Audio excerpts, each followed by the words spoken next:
नाशिकात ठाकरे गटाची विचारमंथन बैठक संपन्न। मनपा निवडणुकीच्या तयारीबाबत चर्चा।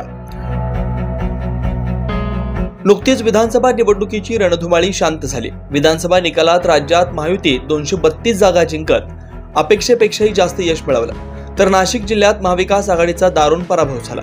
विधानसभा निवडणुकीसाठी शिवसेना ठाकरे गटानं नाशिक ग्रामीणमध्ये 3 तर शहरात 3 असे एकूण 6 उमेदवार उभे केले होते, मात्र यातील एकही उमेदवाराला यश मिळालं नाही।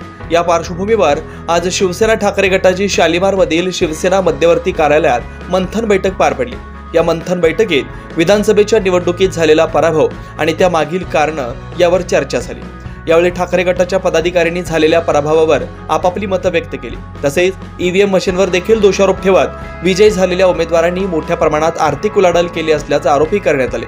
या बैठकीस पराभूत झालेला एकही उमेदवार उपस्थित नव्हता, केवळ पदाधिकाऱ्यांच्या उपस्थितीत ही बैठक आयोजित करण्यात आली होती। या बैठकीत विविध विषयांवर चर्चा झाली, मात्र येणाऱ्या काही दिवसातच महापालिकेच्या निवडणुका लागण्याची शक्यता असल्याने त्याबाबत देखील तयारी करण्याच्या सूचना यावेळी देण्यात आल्या। त्यामुळे विधानसभेच्या निवडणुकीत दारुण पराभव झालेला ठाकरे गट हा महानगरपालिकेच्या निवडणुकीत बाजी मारणार का हे बघणं महत्त्वाचं असणार आहे। 9 न्यूज महाराष्ट्र ब्युरो।